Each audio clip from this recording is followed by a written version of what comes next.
Did Usha Vance just embarrass the vice president on stage?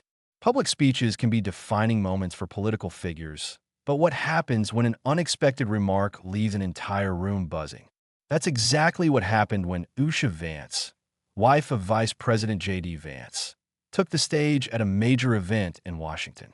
It was supposed to be a routine, polished occasion filled with political camaraderie and expected pleasantries. Instead, her speech sparked tension, confusion, and a moment that would not soon be forgotten. Was it an innocent joke, a calculated jab, or something deeper?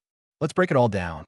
J.D. Vance, the Vice President of the United States, attended the high-profile event alongside his wife, Usha Vance, the Second Lady. The room was filled with some of the biggest players in Washington, including President Trump himself. The atmosphere was formal, yet buzzing with energy. But then, something unexpected happened. As J.D. Vance stood beside the president, watching the evening unfold, he was met with a moment he had not anticipated. His wife stepping up to the podium to deliver a speech that would soon become the talk of the night. Usha Vance was known for her intelligence, grace, and quiet strength. She was a well-respected figure, but she rarely spoke in public, making this moment all the more significant. As she approached the microphone, the room fell silent. J.D. Vance, standing proudly next to President Trump, assumed she would deliver a speech about their shared journey, family values, or the importance of patriotism, something safe and expected. But within seconds of speaking, she shattered that expectation. Her opening words sent a ripple through the room. Trump, standing with his hands clasped, tilted his head slightly in curiosity. J.D., still smiling, blinked once. It wasn't outright panic. Not yet, but there was something in her tone that didn't land softly. Her words, though not overtly harsh, had an edge. A joke, perhaps, or a truth spoken too plainly. People ask me how I feel about my husband becoming vice president, she began, her voice warm yet firm. Honestly, it's a little surreal. This is the same man who once told me he wasn't sure he even wanted to be in politics. That government was too messy, too ugly. And yet, here we are. A wave of soft laughter spread through the audience. J.D. Vance's smile held steady, but inside, he felt a flicker of tension. She wasn't wrong. He'd been uncertain about entering politics. But why bring that up now, in front of this crowd? Usha continued, her words deliberate. I've had a front row seat to J.D. Vance's evolution. The writer, the commentator, the senator, and now the vice president. It's been quite a journey, especially for someone who once told me, I'm not sure I'd survive in Washington without you keeping me sane. The laughter that followed felt slightly louder than before, almost knowing. J.D. forced a grin, glancing at Trump. The president's expression remained unreadable, but he had noticed. And I'll be honest, Usha added with a playful but pointed glance at her husband. I still don't know if Washington is ready for J.D., or if J.D. is ready for Washington. The room reacted instantly. A murmur spread through the audience. Some people shifted in their seats, exchanging glances. What had just happened? J.D. felt the weight of Trump's presence beside him, the way the room hung on those words. It was subtle, but enough to plant a seed of doubt in people's minds. Was she teasing? Or was she saying something that others had been too afraid to say? And why did it feel like this was the moment everyone would remember? The sound of cameras clicking filled the space. Trump shifted slightly, not much, but enough for J.D. to notice. He wasn't laughing. He was watching, calculating. J.D. knew exactly what that meant. Trump was deciding whether this was just an offhand remark or something to remember.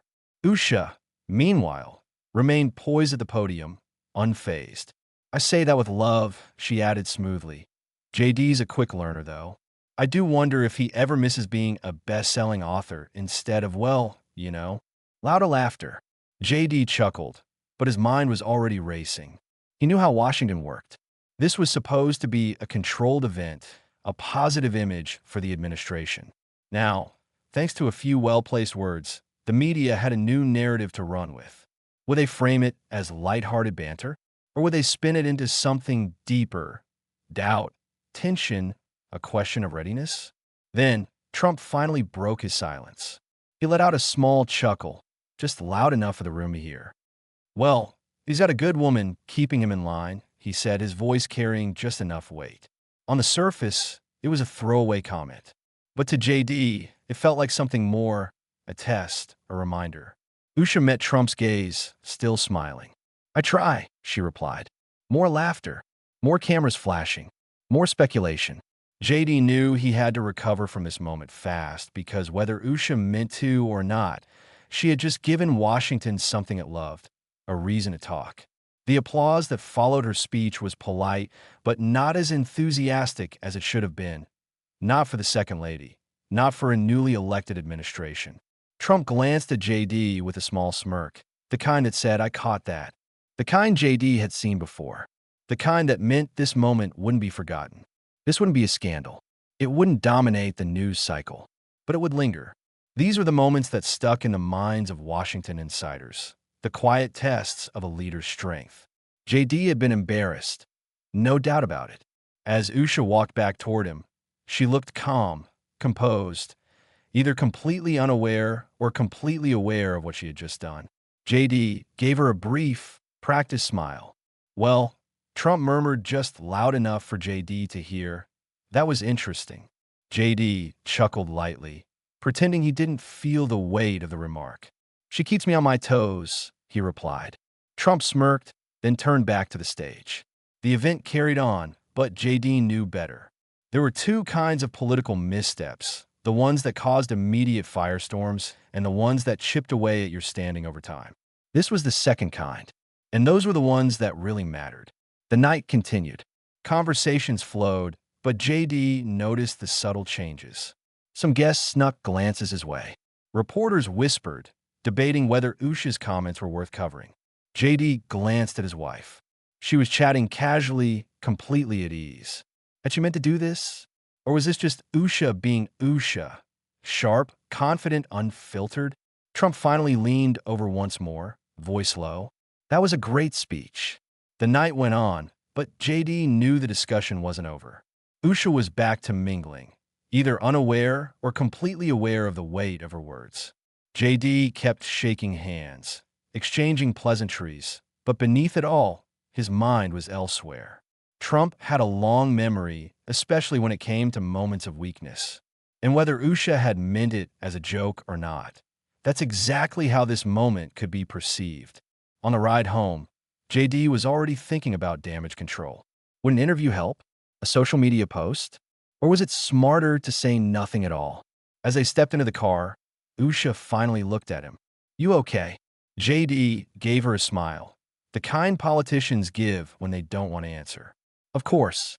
It was a great speech." She held his gaze for a moment, then nodded, turning to look out the window. JD stared out too, knowing one thing for certain. Washington wouldn't forget this moment. Not today. Not ever. Did Usha Vance just embarrass the vice president in front of the nation?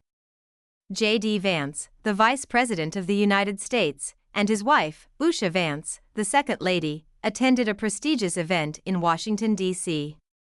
The room was packed with political heavyweights, including none other than the president himself. It was supposed to be a night of celebration, a carefully orchestrated event to showcase unity and strength within the administration. But then, something unexpected happened. Usha Vance took the stage, and within moments, the entire atmosphere shifted. The vice president, usually composed and confident, suddenly seemed caught off guard. The president, standing nearby, observed closely. And the audience? They weren't sure whether to laugh, nod in agreement, or exchange uncertain glances. Had Usha just made a joke at JD's expense? Was it just playful banter, or had she exposed something deeper, something that Washington insiders would dissect and analyze for weeks to come? The speech that no one expected. As Usha Vance approached the podium, all eyes were on her. Until that moment, she had largely remained in the background, known for her intelligence and grace, but rarely stepping into the spotlight. Yet, as she took the microphone, a hush fell over the crowd. J.D. Vance stood beside the president, expecting a traditional speech, something about family, patriotism, or the sacrifices of public service.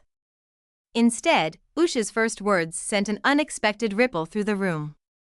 "People ask me how I feel about my husband becoming vice president," she began with a warm but firm voice. "Honestly, it's a little surreal. This is the same man who once told me he wasn't sure he even wanted to be in politics, that government was too messy, too ugly.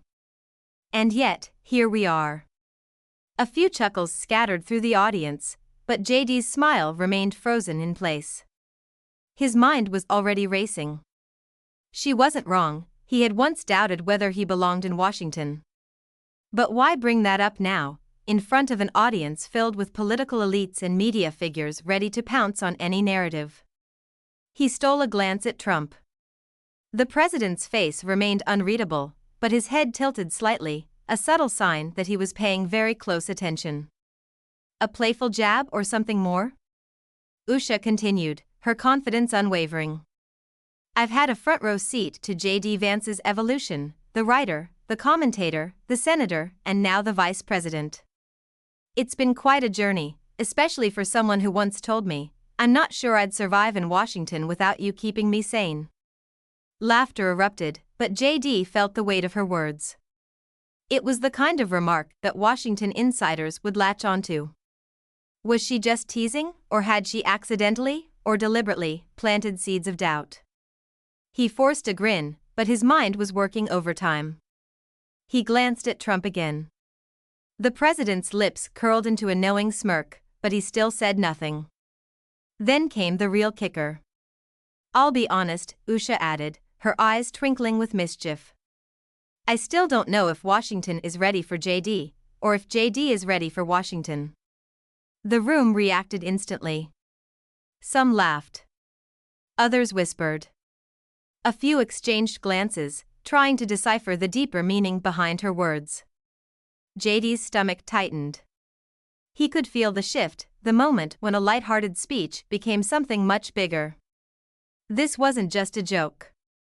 This was a statement. And Washington would not forget it. "The president takes note." A brief silence followed, stretching just a second too long. It was the kind of pause that, in politics, meant something had landed differently than intended. The cameras clicked. Reporters scribbled notes. And then, finally, Trump broke his silence. "Well, he's got a good woman keeping him in line," the president said, his voice laced with amusement. More laughter. More murmurs. But JD heard the undertone. This wasn't just a light-hearted remark. It was a test.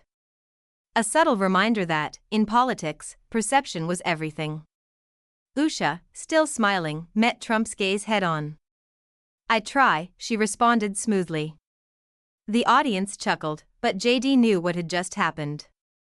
In just a few short sentences, his wife had given Washington exactly what it loved: a new topic of discussion, a fresh angle for political narratives, a reason to question him in ways they hadn't before. The fallout begins.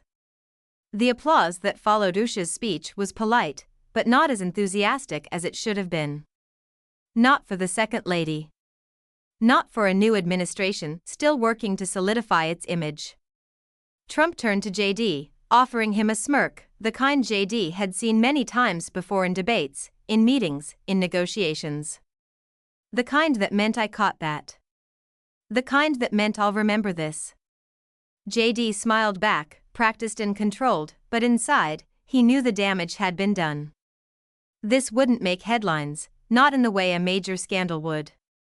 But Washington had a way of holding on to moments like this, of letting them simmer beneath the surface, shaping narratives over time. Usha walked back toward JD, her expression calm, composed. Did she realize what she had just done? Or was this exactly what she had intended all along?